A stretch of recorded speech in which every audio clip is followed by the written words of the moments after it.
were just standing there with the wind in your golden hair. Didn't know your name, but I could feel it with every heartbeat, every time that our eyes would meet. Didn't know back then. And even in my wildest dreams, I didn't think that we could be together. Am I living in a fantasy, or is this for real? Never thought that you could fall for someone like me. Never thought that.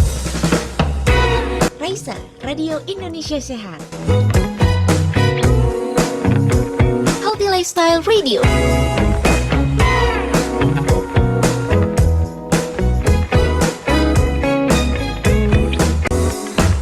It's okay.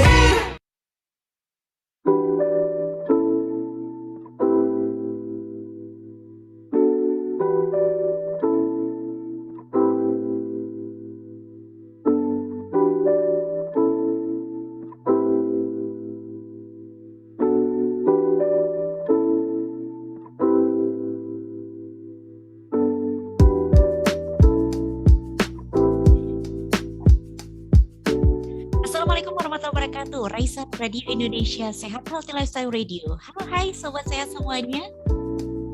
Selamat sore, kita jumpa lagi hari ini di program kesayangan kami di Bincang Sehat Raisa Radio.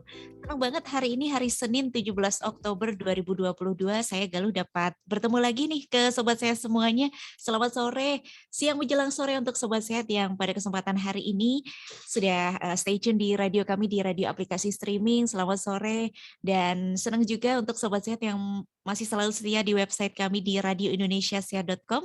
Dan untuk Anda sobat sehat yang sudah kayaknya penasaran nih tentang pembahasannya melalui Zoom meetingnya Raisa Radio.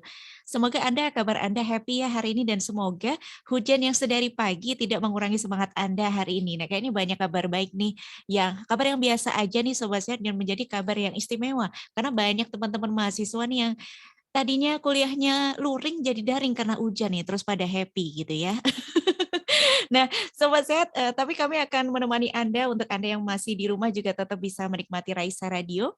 Hari ini kita akan bahas sesuatu yang menarik, yaitu mitos dan fakta ASI alias air susu ibu. Nah, mungkin sobat sehat yang dari kemarin sudah Raisa Radio sudah nge-share flyernya nih, ini para ibu-ibu sudah bersiap nih untuk Anda yang di rumah nih. Selamat menyimak selama 1 jam ke depan sobat sehat. Kita akan berbincang dengan narasumber kami, kedua narasumber kami yang luar biasa. Ada Ibu Ika Parmawati, Sarjana Keperawatan, Nurse Magister Keperawatan, dan juga Ibu Duha Mafula, Sarjana Keperawatan, Nurse Magister Keperawatan dari Departemen Keperawatan Anak dan Maternitas FKKMK UGM. Tentu sobat sehat terbuka untuk Anda bisa bertanya langsung secara secara interaktif, boleh banget. Yang di radio seperti biasa sudah di save pasti nomornya ya, di 0812 3239 7300, sekali lagi di 0812 3239 7300, baik Anda yang mendengarkan Raisa Radio di website maupun di radio nih. Nah, untuk sobat saya yang di Zoom seperti biasa boleh nanti raise atau dituliskan di kolom chat. Selamat menyimak sobat sehat, siapkan minuman hangat karena cuaca cukup dingin. Mari kita hangatkan bersama sore hari ini. Waktu saya berikan sepenuhnya ke Ibu Duha. Monggo Ibu. Baik, Mbak Galuh, terima kasih atas waktunya. Assalamualaikum warahmatullahi wabarakatuh. Salam sehat dan salam sejahtera untuk kita semua. Ya, selamat sore pendengar setia Radio Raisa, sobat sehat dimanapun Anda berada. Senang sekali pada kesempatan kali ini saya Duha Mafula dari Departemen Keperawatan FKKMK UGM selaku moderator dapat menemani sobat semua pada bincang santai pada sore hari ini. Tentunya dengan tema yang sangat menarik. Ya, sobat semua, di era sekarang ini tentunya sudah tidak asing lagi ya dengan istilah superfood. Nah, apa sih superfood gitu? Makanan yang digadang-gadang memiliki berbagai kandungan yang tentunya menyehatkan bagi kita semua. Nah, sobat sehat semua, sudah tahu belum tentang superfood yang satu ini? Superfood yang sebenarnya sudah dikenal sejak lama. Namun sayangnya kita baru mengetahui kandungan dan manfaatnya beberapa tahun terakhir. Kerennya, Superfood ini sama sekali tidak menggunakan rekayasa genetika dalam produksinya dan juga tentunya sangat ekonomis. Ya, kali ini kita akan membahas terkait ASI, superfood untuk bayi. Untuk membahas topik kali ini telah hadir bersama kita Ibu Ika Parmawati, Eskep NSMkep, spesialis keperawatan maternitas sebagai narasumber kita. Beliau adalah pakar dan ahli pada bidang keperawatan anak dan maternitas, sekaligus dosen dari Departemen Keperawatan FKKMK UGM. Selamat sore Bu Ika, bagaimana kabarnya Bu? Ya, selamat sore Bu Duha dan Sobat Sehat Raisa yang Mbak Galuh ya, Sobat Sehat Raisa. Ya. Selamat sore Mbak Duha dan Mbak Galuh. Sore Bu, sehat ya Bu? Alhamdulillah. Alhamdulillah. Baik Bu Ika, silahkan bisa menyampaikan pembukaan sedikit terkait topik kita pada sore kali ini Bu Ika. Terima kasih Bu Duha, Bu Galuh, dan Sobat Sehat Raisa. Sore hari ini saya Ika dari Departemen Keperawatan Anak dan Maternitas, dari Divisi Maternitas. Jadi hari ini kita akan diskusi mengingat kembali terkait dengan ASI air susu ibu. Sebenarnya sudah banyak sekali materi-materi terkait dengan itu dan pasti sudah banyak akses ya, maksudnya terkait dengan fakta mitos kayak gitu. Nanti kita akan banyak diskusi terkait dengan ASI. Mungkin kita awali terkait dengan awal dulu ya terkait dengan ASI. Jadi ASI itu ternyata diproduksi dari sejak kehamilan. Jadi pada usia kehamilan mulai dari 16 minggu kita itu sudah memproduksi ASI, jadi sudah terbentuk kelenjar-kelenjar ASI-nya gitu. Jadi pada trimester akhir kehamilan, pada sebelum melahirkan sebenarnya sudah mungkin keluar sedikit bintik-bintik kecil ASI gitu. Jadi memungkinkan ibu untuk sangat mempersiapkan produksi ASI-nya dari sejak hamil gitu. Kemudian ada tahap yang kedua, nanti tahap untuk stimulasi dari hormon prolaktin dan oksitosin, kemudian dilanjutkan sampai dengan 2 tahun.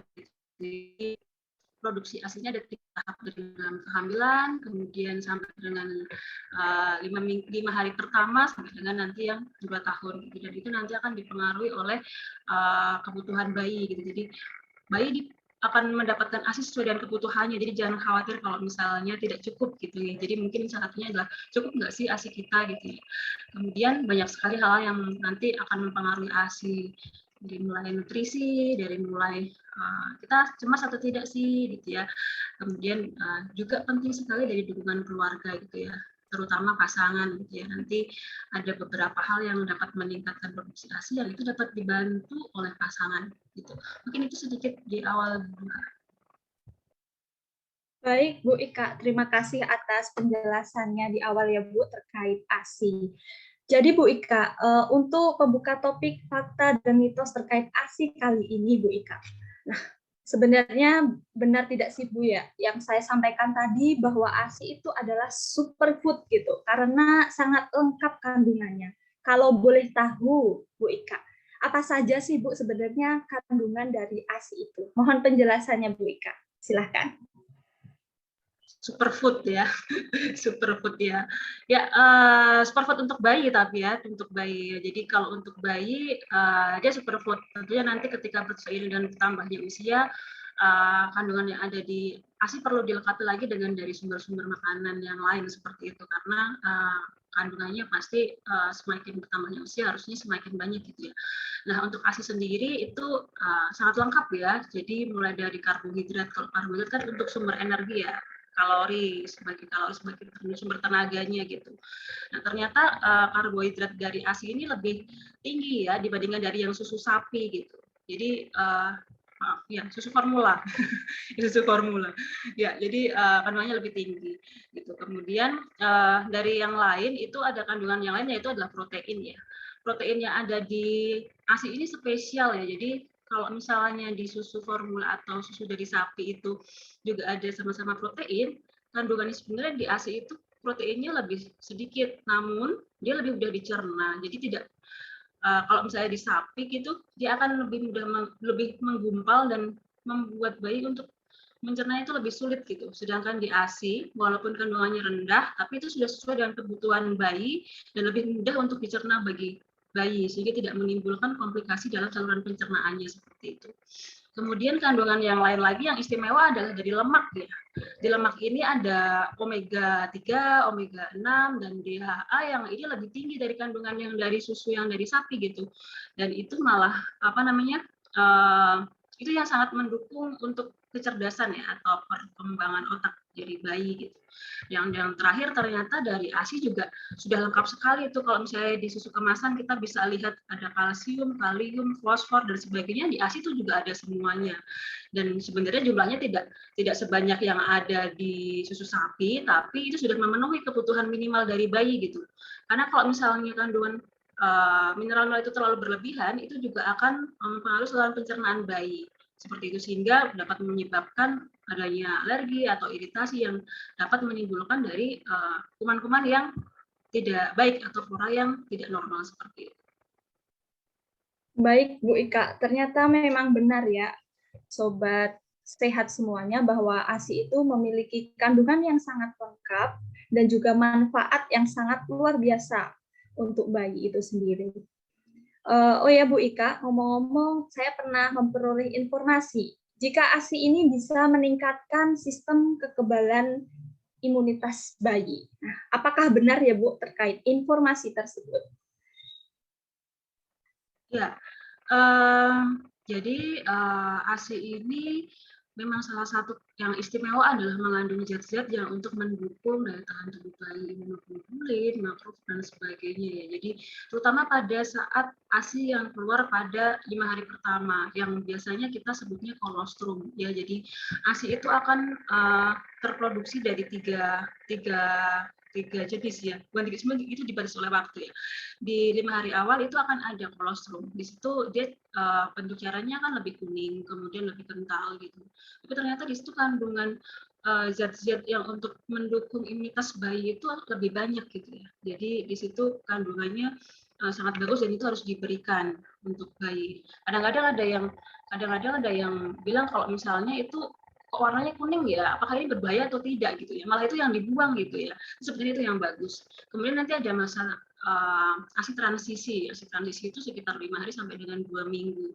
Nah itu sebenarnya sudah kandungannya tidak sebanyak kolostrum, dia tapi kandungan mineralnya juga tinggi. Dan dia nanti setelah 2 minggu akan menjadi ASI matur yang itu nanti ada hind milk, ada farm milk, dan semuanya itu memang kandungan yang ada di dalamnya, salah satunya adalah tadi yang untuk imunitas tadi ya, ada imunoglobulin. Jadi salah satu kelebihan dari ASI itu adalah ada zat untuk menambah imunitas bayi sehingga cenderung bayi itu tidak mudah terinfeksi gitu. Jadi tidak mudah sakit seperti itu.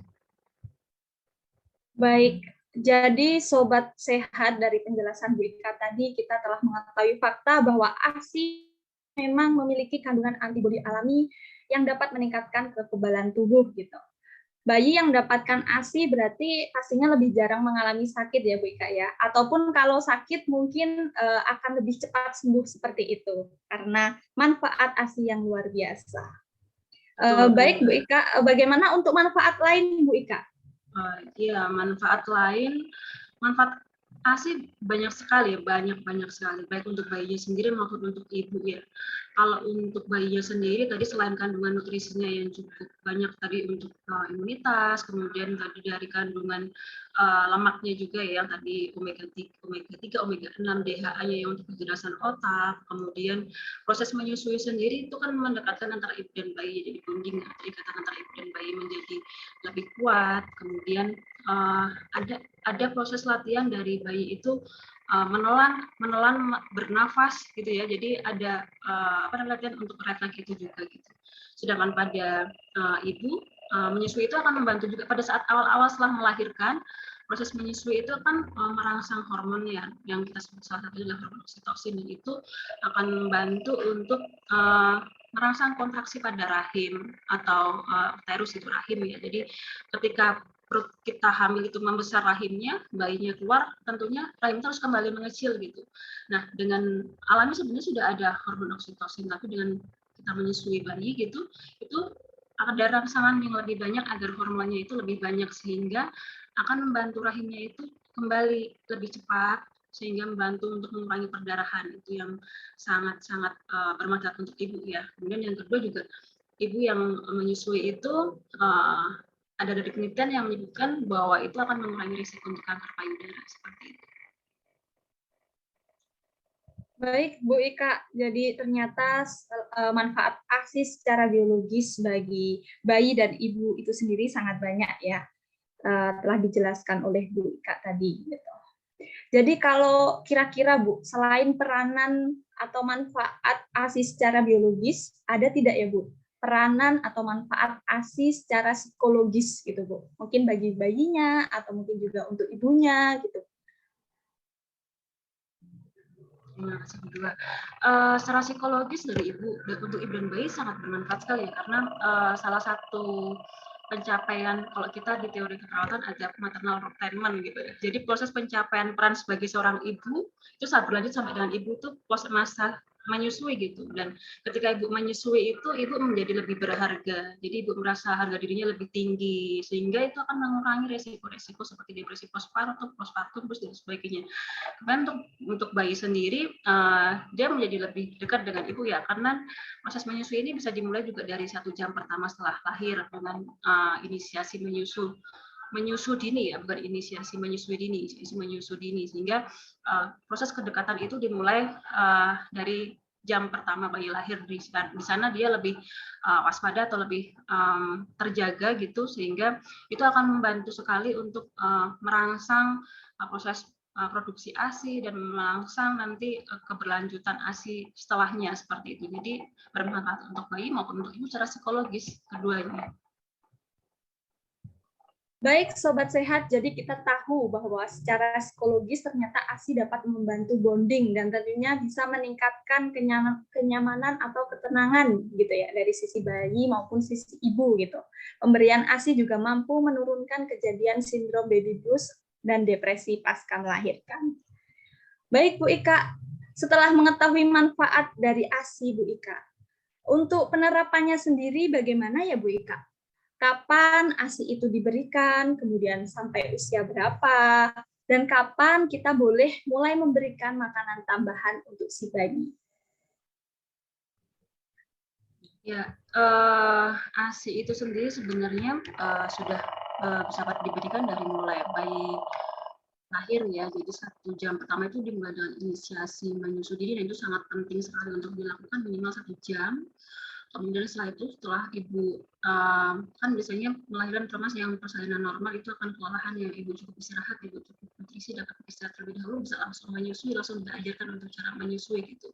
Jadi bisa langsung dilakukan, dan itu menyusui dilakukan dalam 1 hari, biasanya setiap 2-3 jam ya kita rekomendasikan, tapi sebenarnya sesuai dengan kebutuhan bayi. Jadi kita tidak, kalau misalnya bayinya sudah meminta dulu sebelum waktunya 3 jam, sebelum 2 jam udah minta lagi, ya kita harus memberikan. Dan durasi menyusui biasanya sekitar 5-15 menit gitu. Tapi ketika kita kok bayinya menyusuinya terlalu cepat ya, kalau 15 sudah selesai, atau kok terlalu lama ya, lebih dari 30 menit kok nggak selesai gitu. Nah itu kita perlu melihat apakah bayinya ada kesulitan untuk menyusu, atau mungkin dari payudaranya sendiri apakah membuat kesulitan untuk bayi menyusu, sehingga sebenarnya prosesnya lama tapi itu tidak dapat susu dengan cukup kayak gitu. Kemudian untuk sampai kapan, ASI ini dapat diberikan sampai usia 2 tahun ya. Namun setelah usia 6 bulan kita perlu memperhatikan bahwa kebutuhan bayi itu lebih banyak gitu, sehingga kita perlu mempertimbangkan untuk penggunaan MPASI atau makanan pendamping ASI. Nah, kalau misalnya pada saat awal-awal setelah melahirkan itu biasanya ada yang mengeluh, ini cukup enggak ya, ASINya kok belum keluar ya, seperti itu. Nah, sebenarnya bayi baru lahir itu lambungnya sangat kecil ya, sebesar kelereng gitu, sehingga kalau misalnya dia langsung produksi ibu ASINya itu langsung banyak gitu, langsung deres gitu, malah itu akan sangat berlebihan untuk bayinya. Jadi sebenarnya kalau sudah menciptakan gitu ya, sangat luar biasa gitu. Ketika kebutuhan bayi sedikit tuh produksinya juga sedikit gitu. Semakin lama semakin hari nanti akan bertambah sesuai dengan kebutuhan bayinya. Nanti kalau lambung bayi akan semakin besar, produksi ASINya juga akan semakin bertambah, seperti itu. Nah itu juga selain tadi dari nutrisi gitu ya, juga dipengaruhi juga dari hisapan bayi. Semakin sering dihisap oleh bayi akan semakin banyak untuk produksi ASI-nya gitu. Dan tadi batasnya sampai dengan 2 tahun bisa diberikan gitu ya. Nah, kalau MBA ASI tadi bisa diberikan sejak usia 6 bulan. Baik, Bu Ika, terima kasih. Nah, Sobat Sehat, seperti itu pedoman durasi pemberian ASI yang baik gitu ya. 6 bulan untuk ASI eksklusif dan bisa diteruskan pemberiannya hingga 2 tahun. Nah, kalau ngomongin masalah kesehatan ya Bu Ika, si ibu ini ada tidak sih Bu, yang misalkan memilih tidak memberikan ASI kepada bayinya? Itu sebenarnya ada tidak bahaya atau risiko yang bisa dialami oleh ibu? Atau mungkin penyakit yang bisa dialami oleh ibu karena tidak memberikan ASI. Silakan Bu Ika. Ya, tadi dilihat dari manfaatnya tadi bisa ini ya. Jadi kalau untuk ibu ketika tidak memberikan ASI tadi untuk di awal-awal setelah melahirkan tadi risiko perdarahan tadi ya. Jadi karena memang ASI menyusui membantu untuk mengurangi risiko itu, walaupun sebenarnya di rumah sakit juga ada intervensi-intervensi yang dilakukan untuk mengurangi perdarahan atau mencegah perdarahan pada ibu yang setelah melahirkan. Namun alangkah lebih baik ya kalau misalnya kita juga bisa mendukung dari secara alami gitu ya. Kemudian yang kedua tadi ketika ibu tidak menyusui itu lebih beresiko untuk mengalami kanker, terutama kanker payudara. Pada perempuan beberapa penelitian sudah menyebutkan hal tersebut dan beberapa negara yang tidak banyak ibu yang melakukan menyusui itu melakukan pemeriksaan mamografi atau deteksi di kanker payudara lebih rutin seperti itu. Kalau misalnya di Indonesia kan belum ada pemeriksaan rutin untuk itu ya. Kita menggunakan sadari mamografi tentunya membutuhkan biaya sendiri gitu, sehingga sebenarnya ASI ini cukup murah, cukup mudah dan sangat membantu sekali ya untuk ibu gitu.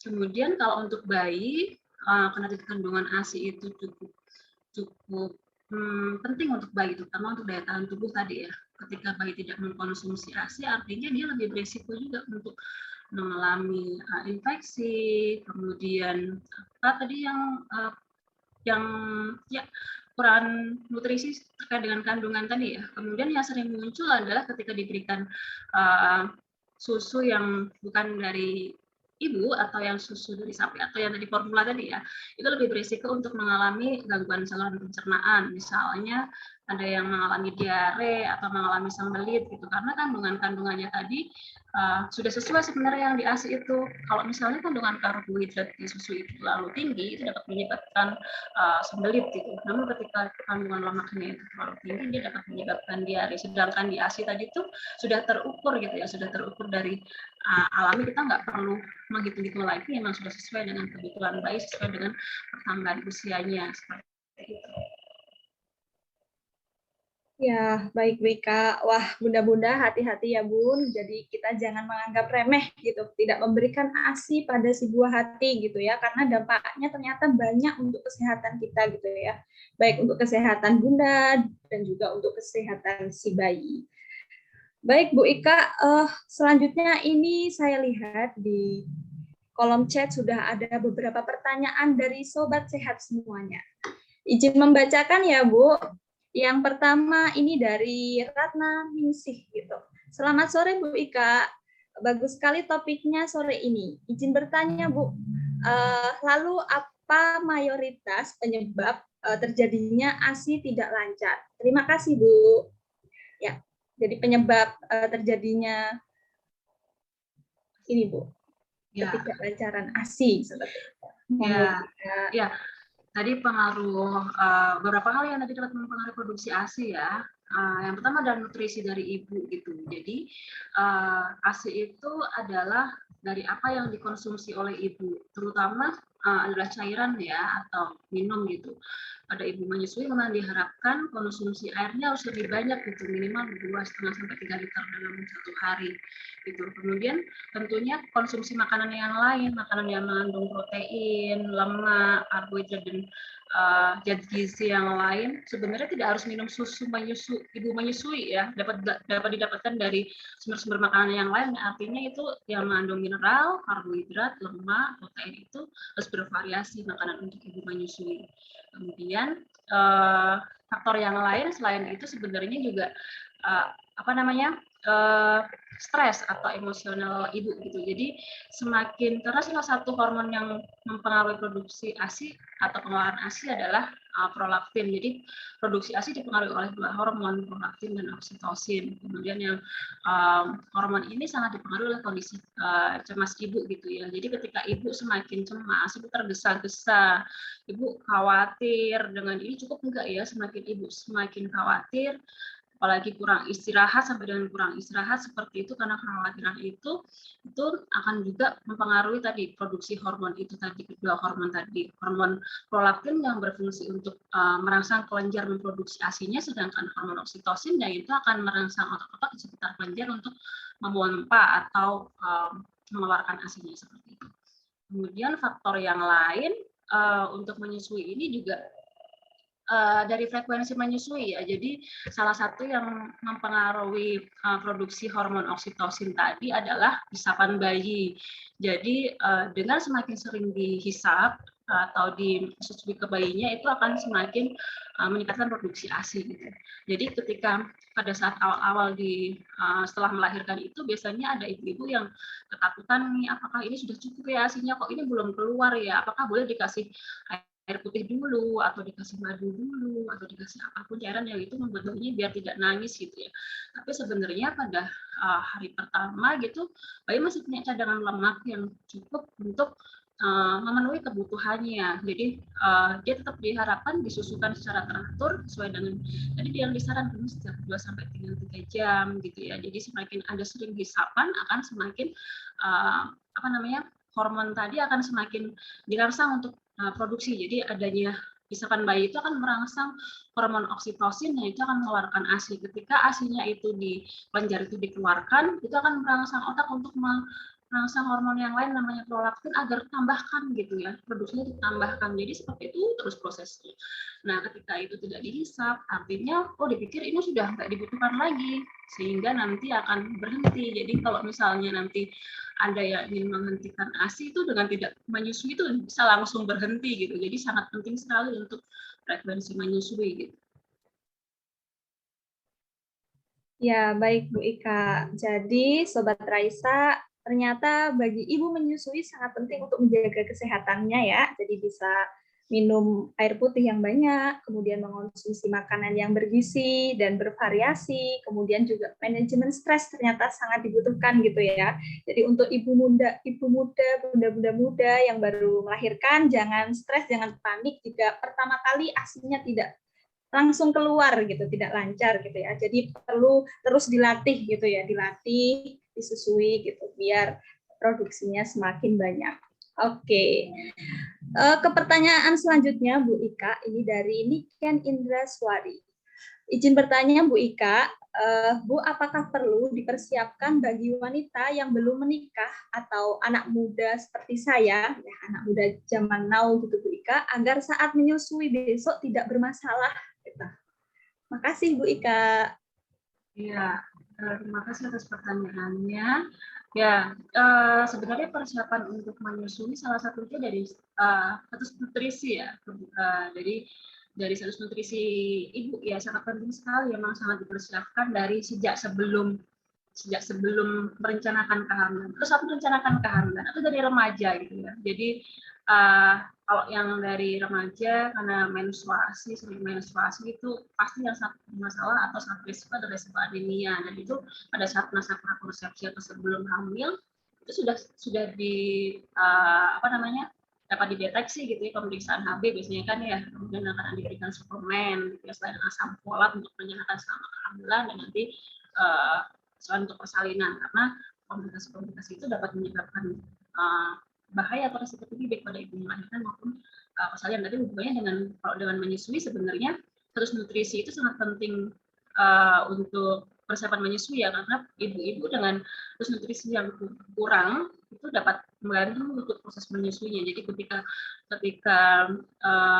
kalau misalnya ibu ini setelah melahirkan badannya gemuk gitu, jadi lemak dalam tubuhnya ketika konsumsinya itu tidak banyak, dari indeks selama menyusui tidak banyak, itu akan diambilkan dari lemak-lemak tubuhnya, dari cadangan tubuhnya ibunya itu, sehingga ibunya akan benar kalau misalnya setelah menyusui itu berat badannya akan lebih cepat kembali seperti sebelum hamil gitu. Nah, bisa dibayangkan kalau misalnya persiapan dari sebelum hamil itu ibu dalam kondisi yang harus nutrisinya kurang gitu. Nah, pasti juga akan mempengaruhi produksi ASI gitu ya. Nah, itu nutrisi yang pertama. Kemudian yang perlu diperhatikan sebenarnya dari kebersihan ya, kebersihan dari puting payudara, dari payudara gitu. Itu dapat diperhatikan dari awal atau dari sedini mungkin gitu ya. Jadi biasakan untuk membersihkan puting, kemudian mendeteksi tadi kemungkinan misalnya ada benjolan atau apapun, deteksi dini. Kemudian kalau misalnya sudah pada masa kehamilan, karena kan saat kehamilan itu produksi keringatnya itu semakin banyak, kita juga bisa melakukan perawatan payudara secara rutin, sehingga pori-pori yang ada di bagian puting dan areola itu bersih gitu. Nah, biasanya itu juga akan membantu untuk memproduksi tadi yang kelenjar-kelenjar ASI tadi ya. Jadi bisa di trimester ketiga di bulan yang terakhir itu bisa kadang sudah keluar ASI-nya gitu. Jadi sebenarnya dari sejak kehamilan itu bisa dipersiapkan dengan tadi perawatan payudara, kemudian dari penyiapan nutrisinya dari awal ya, sebelum konsepsi atau sebelum merencanakan kehamilan. Dari sedini mungkin ya, terus nutrisinya harus baik. Siap, terima kasih Bu Ika. Jadi untuk persiapan mulai dari perawatan diri termasuk perawatan payudara dan juga menjaga nutrisi sangat penting ya untuk kita semua sobat sehat. Baik, sebelum kita lanjut, wah ini sudah banyak pertanyaan yang mengantri Bu Ika. Mungkin izin dulu saya kembalikan ke Mbak Galuh untuk kita break sejenak. Baik, terima kasih banyak Bu Ika dan juga Bu Duha. Waduh, asik banget obrolan di sore hari ini ya Sobat Sehat. Ini yang kumpul ternyata tidak hanya bunda-bunda, tapi juga calon-calon bunda nih Sobat Sehat. Terima kasih Bu Ika dan juga Bu Duha. Menarik ya Sobat Sehat, ternyata ASI tidak hanya bermanfaat untuk si anak, tapi juga untuk si ibu juga. Tadi yang menarik adalah bisa mengurangi risiko kanker payudara nih Sobat Sehat. Nah, setelah ini kita masih akan bahas lagi. Sampai dengan nanti pukul 4 sore kita akan jeda sejenak untuk mendengarkan lagu yang enak banget didengerin di sore hari ini sambil kita menikmati sejuknya udara karena hujan ya. Kita masih akan kembali di Raisa Radio Indonesia Sehat dan tentu pertanyaan masih kami tunggu di WhatsApp kami di 0812 3239 7300 untuk Sobat Sehat yang di radio dan yang di Zoom boleh langsung dituliskan di kolom chat atau resen saja. Kita akan kembali setelah satu lagu ini dari Tulus dengan lagunya Nala tetap di Raisa Radio Indonesia Sehat.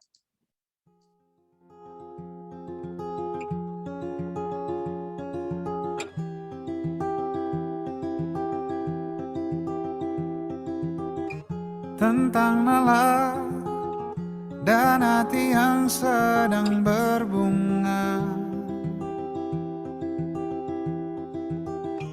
malam nanti ada janji yang ditunggunya.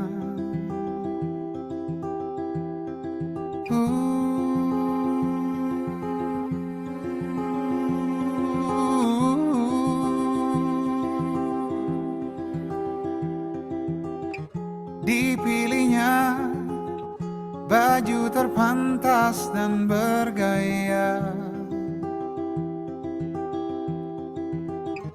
tak sabarnya ingin segera malam tiba. 7 tepat pesan singkat diterimanya. Kabar dari yang ditunggu jadi tak bisa bertemu.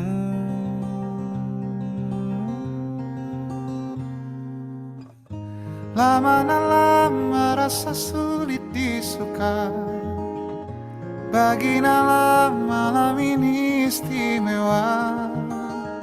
Sedih dia kembali masuk kamarnya, tentang Nala dan kemurungan hatinya.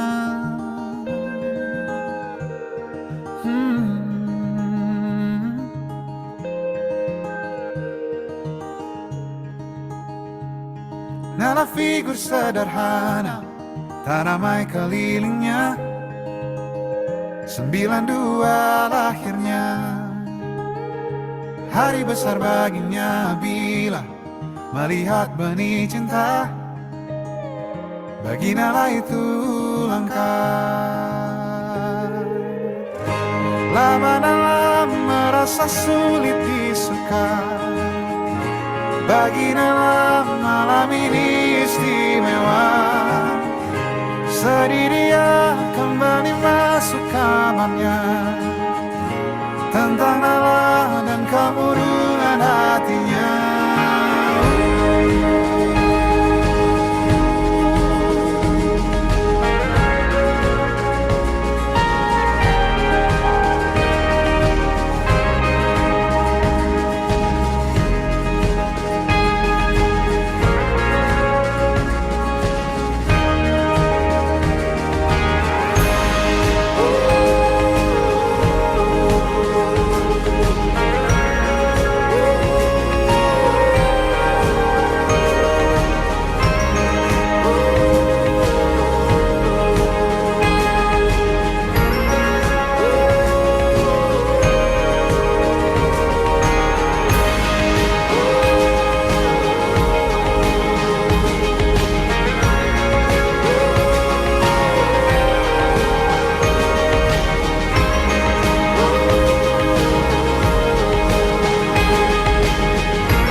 Lalu Nala mengirim singkat sebuah pesan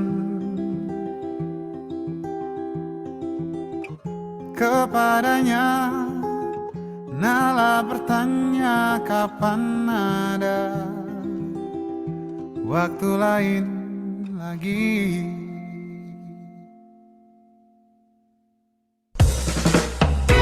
Raisa, Radio Indonesia Sehat. Healthy Lifestyle Radio.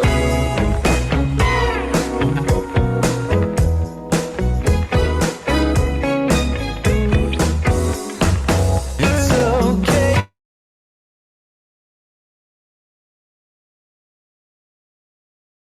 Bingung gimana cara mendapatkan informasi kesehatan yang valid?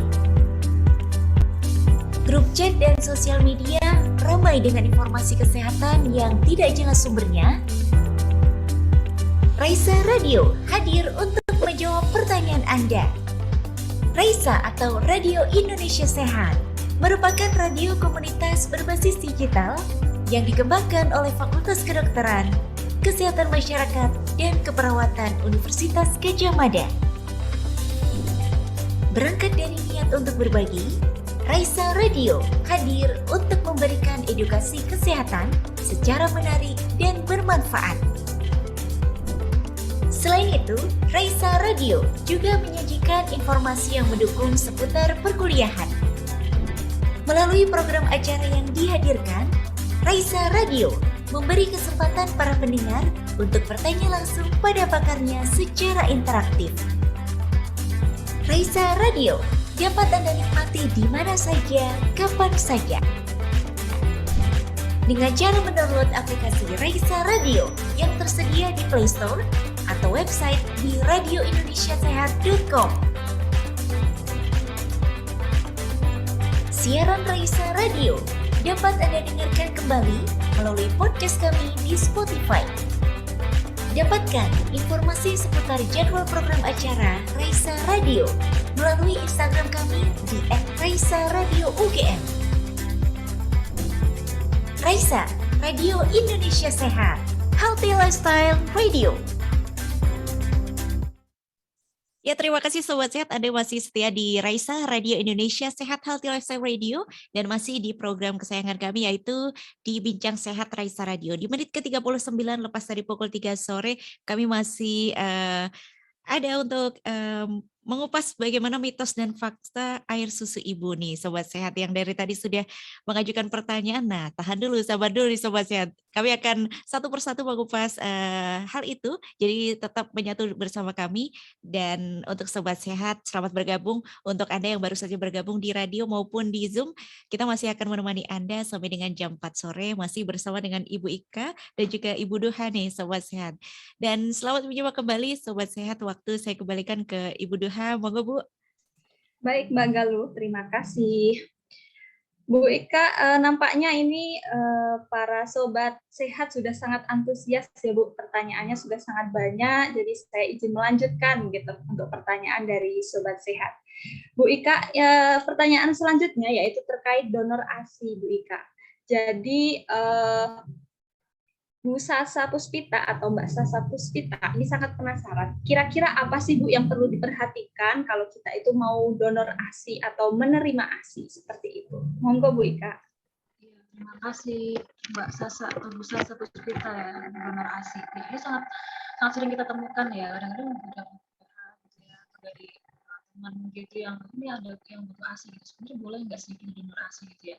Jadi kalau misalnya terkait dengan donor ASI, ada beberapa hal yang harus kita perhatikan ya. Pertama memang dari bayi yang akan mendonorkan ASI-nya itu memang sudah cukup gitu ya. Jadi bisa didonorkan.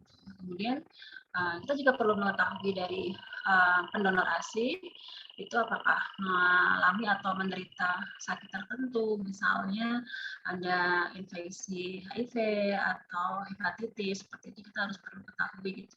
Misalnya ibu yang menderita infeksi HIV ketika beliau menyusui bayinya sendiri, itu juga akan diberikan informasi tentang beberapa hal, sehingga ketika akan mendonorkan ASI kepada bayi orang lain juga itu pasti harus diketahui oleh ibu dari penerima donor ASI gitu. Kemudian selain itu juga perlu diperhatikan terkait dengan higienitas atau kebersihan atau bagaimana penyimpanan ASI selama kemarin sebelum didonorkan seperti itu nih. Itu perlu kita perhatikan. Nah, penting juga untuk mengetahui apakah ibu yang mendonorkan ASI itu mengkonsumsi obat-obat tertentu gitu. Jadi ada obat-obat tertentu yang itu dapat mempengaruhi atau dapat muncul atau dapat diketahui ada pada ASI gitu, sehingga kita perlu mengetahui ada obat-obat tertentu yang dikonsumsi oleh ibu yang akan mendonorkan ASI itu atau tidak.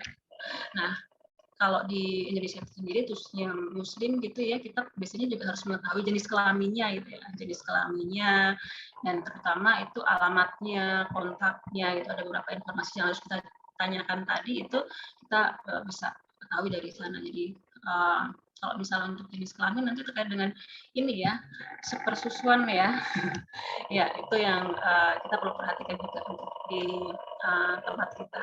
Mungkin itu dari saya, Bu. Baik, Bu Ika, terima kasih atas penjelasannya. Jadi ada beberapa hal yang perlu diperhatikan ya kalau jika kita ingin mendonorkan atau menerima ASI seperti itu ya.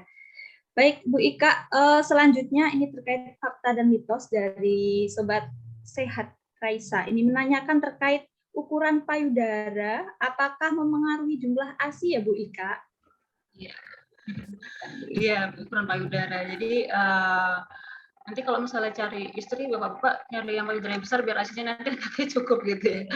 Ibu atau yang ibu yang payudaranya kecil udah ngejar duluan gitu sebelum menyusui gitu ya. Jadi sudah mempersiapkan nyari donor ASI kemana nih gitu ya. Ya sebenarnya di payudara sendiri itu kan ada yang namanya saluran ASI, kita sebutnya ductus gitu ya. Ada namanya kantong-kantong ASI atau alveolusnya gitu. Nah itu akan diikat oleh jaringan, ada otot-ototnya, kemudian ada lemak gitu ya. Nah tadi kalau misalnya bentuk payudara itu sebenarnya dipengaruhi oleh kadar lemak yang ada di payudara tadi sebenarnya. Nah kalau untuk produksi ASI tadi dipengaruhinya oleh hormon prolaktin dan oksitosin, dan tadi yang akan mempengaruhi produksi ASI pada kelenjar ASI, dan juga oksitosin akan mempengaruhi gimana kerja otot agar dia dapat berkontraksi sehingga ASI-nya keluar gitu. Sehingga sebenarnya untuk bentuk atau ukuran payudara tadi tidak mempengaruhi produksi ASI, karena bentuk dan ukuran payudara tadi itu dibentuk oleh lemak yang ada di payudara seperti itu. Baik, jadi bukan karena ukuran ya Bu Ika, berarti itu mitos ya Bu Ika. Jadi lebih karena faktor hormon gitu ya, bagaimana kita untuk memanajemen stres seperti tadi yang Bu Ika sampaikan di depan gitu ya, itu juga Ya. sangat mempengaruhi dan juga ya Bu.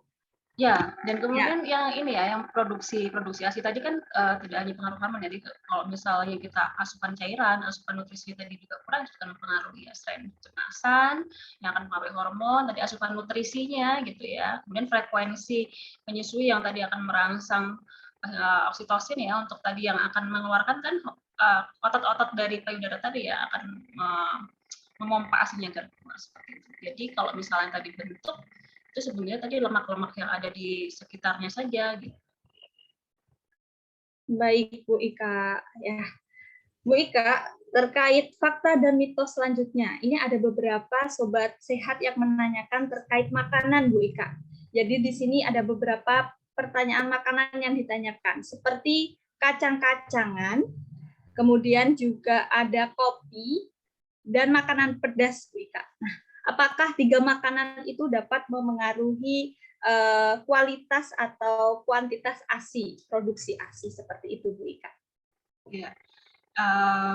Kita memang disarankan untuk mengkonsumsi makanan yang bervariasi, kemudian yang sayuran hijau, kacang-kacangan, kacang sungguhan ya, kacang-kacangan keras ya. Ya, kacang sungguhan ya, sayur, buah, tadi yang sumber protein, sumber lemak, sumber mineral gitu, masuk kacang-kacangan itu sumber protein yang tinggi ya. Itu memang sangat disarankan. Kemudian tadi yang pedas gitu ya, boleh nggak sih makanan yang pedas untuk ibu yang menyusui gitu.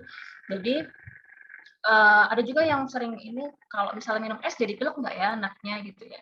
Jadi makanan yang kita sebenarnya menyusui tidak ada pantangan makanan ya. Jadi tidak ada semua yang akan masuk ke tubuh ibu akan diproses di lambung, saluran pencernaan, kemudian zat gizinya yang akan disalurkan melalui ASI gitu.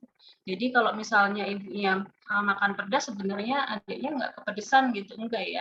Jadi sebenarnya itu mitos gitu. Kemudian juga es gitu. Kalau misalnya minum es gitu, terus nanti adiknya pilek gitu, sebenarnya kan sudah di tubuh kita nanti akan ada pengaturan suhu gitu ya, sehingga ASI-nya itu sudah sesuai dengan bayi, kebutuhan bayi gitu ya. Jadi kecuali kalau misalnya ASI-nya udah di freezer duluan gitu ya, perlu dicairkan dulu biar tidak terlalu dingin gitu. Jadi tadi satu lagi apa ya Bu Haya selain tadi terkait pedas? Terkait kopi Bu Ika. Oh iya, kopi. Kalau untuk konsumsi kopi sendiri sebenarnya pada ibu menyusui tidak terus dihilangkan sama sekali ya. Jadi masih boleh dengan kadar tertentu. Sejauh yang saya pernah baca itu sekitar 1 atau 2 cangkir dalam 1 hari itu masih diperbolehkan gitu ya. Kemudian yang benar-benar diminta untuk sangat menghindari itu adalah alkohol, minum yang mengandung alkohol, kemudian nikotin ya, merokok gitu ya, itu yang benar-benar harus dihindari gitu. Jadi kalau misalnya untuk kopi masih bisa diminum dalam kadar tertentu gitu, tapi tidak berlebihan juga ya, yang mengandung kopi, teh, coklat gitu ya, masih diperbolehkan tapi dalam jumlah yang terbatas. Ya, baik. Terima kasih Bu Ika atas penjelasannya terkait fakta dan mitos makanan yang boleh kita makan dan tidak boleh. Ternyata pedas itu juga boleh, kopi juga boleh, gitu ya. Dan juga terkait sayuran sehat, kacang beneran ya Bu Ika, jangan kacang-kacangan. Ternyata juga bagus untuk meningkatkan produksi ASI. Bu Ika, sebelumnya saya lihat waktunya mepet sekali Bu Ika, pertanyaan sangat banyak gitu ya. Saya lanjut saja. Ini ada pertanyaan terkait sulit lepas ASI Bu Ika. Nah, di sini ini ada keponakan dari Ibu Kuswahyudiati gitu yang tidak bisa lepas ASI sampai usia 5 tahun gitu Bu Ika. Ini solusinya gimana ya Bu Ika ya? Apakah ini akan berdampak, apakah berpengaruh terhadap tumbuh kembang si anak seperti itu Bu Ika, atau dia harus sampai 2 tahun aja di stop atau boleh diteruskan? Bagaimana Bu Ika? Iya. Itu soalnya juga ada pertanyaan dari Bu Jaki Amalia ya, sekalian yang itu ya Bu Duha ya, itu jadi kalau misalnya lebih dari 2 tahun gimana gitu ya. Iya. Ya sebenarnya untuk ASI disarankan sampai dengan usia 2 tahun karena kebutuhan nutrisi atau zat gizi untuk anak-anak itu semakin banyak dan tidak cukup hanya dengan ASI gitu. Nah, sebenarnya kalau misalnya mau dilanjutkan ya boleh-boleh saja, tapi tidak cukup gitu. Sebenarnya beresiko apa sih kalau misalnya setelah 2 tahun masih tetap kita berikan ASI gitu? Yang pertama, kalau dari sisi psikologisnya anaknya menjadi berisiko untuk jadi kurang mandiri, dia tetap bergantung pada ibunya gitu ya. Kemudian untuk yang dari sisi fisiknya, anak yang dengan tetap menyusu setelah usia 2 tahun berisiko untuk gangguan nutrisi atau kekurangan nutrisi karena sebagian besar dan yang menyebutkan bahwa ketika dia terus menyusu, dia akan kurang dari makanan padatnya hingga dia intake makanan dari selain tadi kan menyusu ya, jadi intake makanan dari yang lain yang itu sebenarnya kebutuhannya memang harusnya sangat-sangat banyak gitu. Nah itu udah jadi berkurang, jadinya dia berisiko untuk mengalami gizi kurang seperti itu. Jadi dampaknya sebenarnya itu tidak ada banyak yang setelah 2 tahun juga sebenarnya produksi ASI-nya juga sudah tidak banyak ya karena kan siklus hormon perempuan itu ketika hamil estrogen progesteronnya tinggi, ketika dia menyusu nanti prolaktin oksitosinnya tinggi, tapi hormon itu akan tidak akan selamanya akan tinggi prolaktin oksitosin, nanti akan dikembalikan kembali lagi ke estrogen progesteron yang tinggi karena akan terjadi siklus menstruasi lagi gitu. Nah, ketika tidak ada hormon prolaktin dan oksitosin, sebenarnya produksi ASI-nya berkurang atau mungkin bahkan sudah tidak ada gitu ya. Jadi kalaupun nanti dilanjutkan sebenarnya mungkin ada atau enggak itu ASI yang dihisap sama adiknya atau mungkin dia hanya lebih nyaman saja dengan menghisap payudara seperti itu.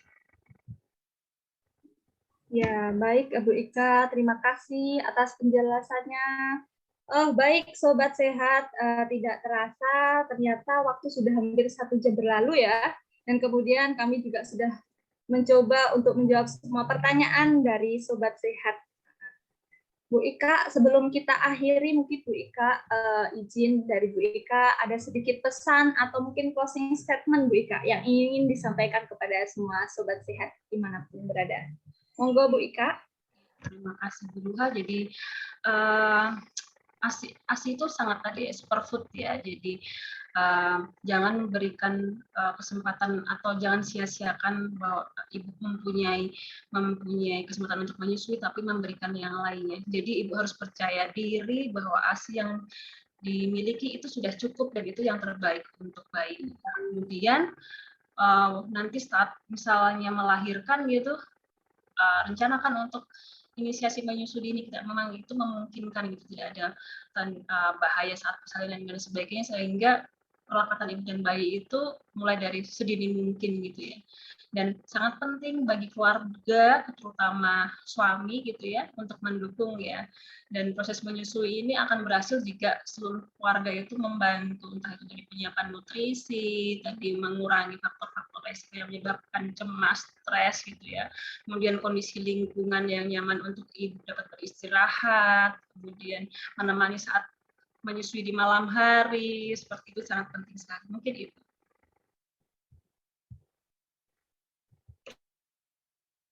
Ya, terima kasih Bu Ika atas penjelasannya. Sangat menarik bincang-bincang sore kali ini. Tak terasa waktu sudah habis. Bu Ika, terima kasih atas waktunya. Saya sebagai moderator juga mengucapkan terima kasih atas antusias dari Sobat Raisa dimanapun Anda berada. Terima kasih sudah setia mendengarkan kami selama 1 jam. Tidak terasa 1 jam sudah berlalu. Saya Duha mohon izin undur diri. Mohon maaf jika banyak kesalahan dan dalam berucap. Akhir kata, wassalamualaikum warahmatullahi wabarakatuh. Saya kembalikan ke Mbak Galuh. Waalaikumsalam warahmatullahi wabarakatuh. Terima kasih banyak Bu Ika dan juga Bu Duha atas ilmunya membuat kita semangat nih. Boleh tepuk tangannya nih sobat saya semua. Boleh nih tepuk tangannya virtual nih ya. Terima kasih banyak Ibu ya sudah memberikan ilmu dan memberikan semangat pada bunda-bunda yang di rumah dan membuat bunda-bunda di rumah lebih tenang juga nih. Ternyata makan pedas nggak apa-apa ya Bun ya. Nah, terima kasih Ibu Ika dan juga Bu Duha. Insya Allah ini akan bermanfaat untuk kita semua. Dan untuk sobat sehat yang mungkin baru saja bergabung, tenang saja Anda tetap bisa mendengarkan obrolan di sore hari melalui Spotify-nya Raisa Radio. Ibu, terima kasih banyak dan kami mohon maaf apabila ada kesalahan pada saat acara berlangsung. Semoga ini membuat kita menjadi semakin aware untuk bagaimana mengupayakan untuk merawat tubuh agar bisa menghasilkan ASI yang berkualitas ya. Dan juga untuk anak muda nih, kita persiapan untuk menjaga gaya hidup yang sehat untuk kita nanti persiapan menjadi ibu. Terima kasih banyak Bu Ika dan juga Bu Duha, sehat-sehat selalu Bu. Terima kasih atas ilmunya dan semoga menjadi amal jariah untuk Bu Ika dan juga Bu Duha. Salam untuk keluarga ya Bu ya. Terima kasih Mbak Galuh. Terima kasih Bu Ika. Terima kasih Mbak Galuh, terima kasih Bu Duha. Ya, terima kasih banyak dan Sobat Sehat, terima kasih atas kebersamaan Anda. Hati-hati di jalan Sobat Sehat, banyak kubangan yang Anda temukan dan jalannya juga lumayan becek. Dan hati-hati, kita masih akan ketemu lagi besok pagi jam 8, kita akan bahas kira-kira lifestyle yang sehat dan hebat nih seperti apa. Tetap stay tune di Raisa Radio. Saya Galuh, mohon pamit undur diri, mohon maaf apabila ada kesalahan pada saat acara berlangsung. Terima kasih banyak. Wassalamualaikum warahmatullahi wabarakatuh. Indonesia Sehat. Healthy Lifestyle Radio.